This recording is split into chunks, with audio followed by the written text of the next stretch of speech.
یعنی اگر کروڑوں میں فگر جائے 2-2.5 کروڑ لوگوں نے اس کیس کو جو ہے دیکھا اور اس پر آواز اٹھائی اور پورے پاکستان کو یہ پتا چلا.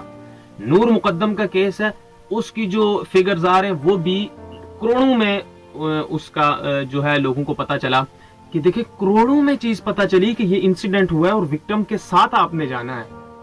ہوتا یہ ہے کہ ہمارے ہاں 2-3 دن آواز اٹھائی جاتی ہے, چند لوگ اٹھاتے ہیں اور پھر وہ لاکھوں میں وہ قافلہ ہوتا ہے.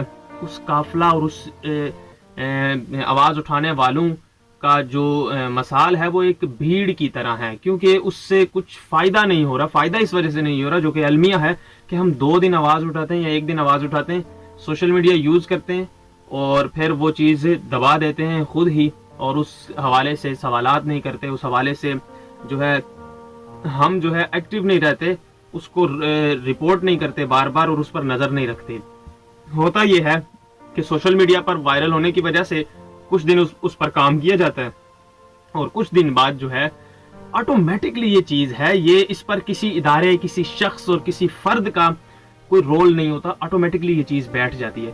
پھر جو انڈیویجول طور پر جو ہے پردوں کے پیچھے جو معاملات چلتے ہیں اس سے پھر یہ عوام جو ہے لاکھوں کی تعداد میں آواز اٹھانے والی وہ بے خبر ہو جاتی ہے. اس کی وجہ یہ ہے کہ یہ خود ہی پیچھے ہٹ جاتی ہے. اور ہمارے ہاں سوشل میڈیا یوز کرنے کا ایک سب سے بڑی انفارچونیٹ چیز یہ ہے کہ ہمارے ہاں چیک اینڈ بیلنس نہیں ہے.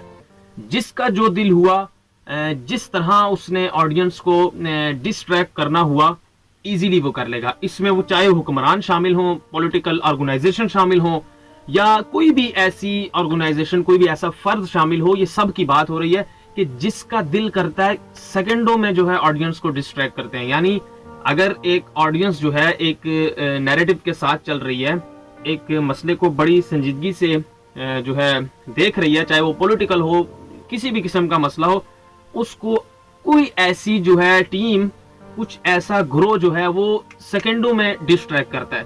وہ کس طرح ڈسٹریکٹ کرتا ہے؟ آپ کے فون کے اندر کیا وہ ڈیلیٹ کر دیتا ہے وہ کیس, آپ کے بازو پکڑ لیتا ہے, آپ کا آنکھیں بند کر دیتا ہے؟ نہیں, کچھ بھی نہیں کرتا. وہ جو گروہ ہے وہ اس سے ٹکر کی کوئی ریلیٹڈ چیز نکالتا ہے, اس کو وائرل کرتا ہے. کوئی انسیڈنٹ اس سے بڑا ہوتا ہے یا کوئی ایسا انٹرٹیننگ چیز ہوتی ہے, قوم پوری جو ہے اس اپنے مستقبل کے جو فیصلے ہونے ہوتے ہیں جس بنا پر اس کیس کو, اس انسیڈنٹ کو, اس ایکٹیویٹی کو چھوڑ کر وہاں لگ جاتی ہے.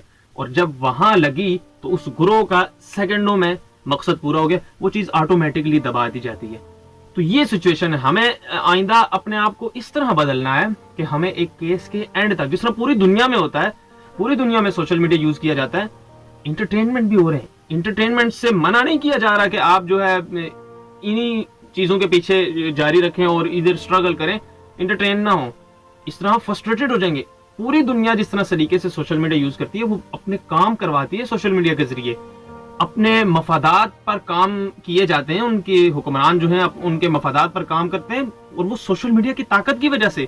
ڈونلڈ ٹرمپ جو ہے پریزیڈنٹ بنے سوشل میڈیا کی وجہ سے, جو بائیڈن بنے سوشل میڈیا کی وجہ سے. صدر بش نے خود اعتراف کیا کہ جب میں پریزیڈنٹ بنا تھا تو مجھے سوشل میڈیا کی طاقت اگر ہوتی تو میں سیکنڈ جو ہے باری لیتا. پاکستان میں prime minister Imran Khan prime minister بنے سوشل میڈیا کی وجہ سے.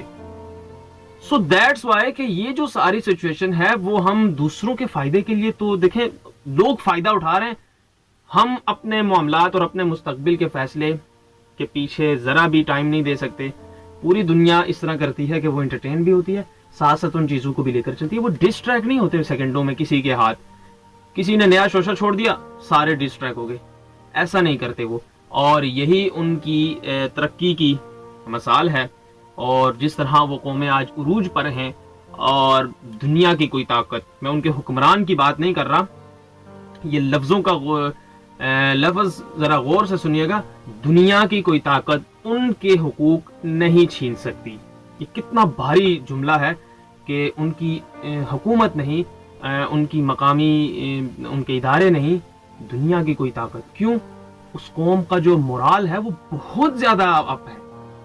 nobody can beat, کسی بھی قوم کو اس طرح بیٹ کرنا اور کسی کے لیے ممکن ہی نہیں ہے. اور آج آپ اپنی مثال دیکھ لیں کہ ہمیں تو جس شخص کو شاید اپنے محلے میں کوئی نہ پہچانتا ہو ہماری سوچ کی، ہمارے نیریٹو کی اور ہماری ڈسٹرکشن کی جو ڈور ہے وہ ہم اس کے ہاتھ میں دے بیٹھے ہوئے ہیں.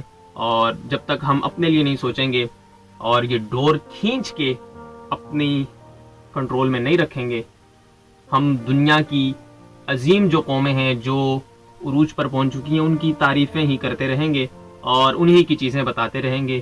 اور ایک بلب تو ہم خود نہ بنا سکے اور ان کی چیزوں کو توڑیں گے اور کہیں گے کہ یہ فلانے کی سازش ہو گئی، یہودی کی سازش ہو گئی، امریکہ کی سازش ہو گئی، اسرائیل نے سازش کر دی، اسلام کو خطرہ ہے، یہ ہے وہ ہے، اور خود کچھ نہیں کرنا. تو پھر اسی طرح کہانیاں کس سے ہوتے رہیں گے. یہ سارے معاملات تھے، تھوڑی سی توجہ دیجیے گا. اور آج سے ہی شروعات میں اپنے آپ سے کرتا ہوں اور میں امید کرتا ہوں کہ آپ بھی اپنے آپ کو آج سے بدلنا شروع کریں. دیٹس اٹ، مجھے اجازت دیجیے گا. چینل پر اگر نئے ہیں تو چینل کو بھی سبسکرائب کر لیں تاکہ اسی طرح مکمل ایمانداری کے ساتھ ایکسکلوزیو ڈیٹیل اور ریسرچ بیس کنٹینٹ میں آپ کی خدمت میں پیش کر سکوں. اللہ حافظ.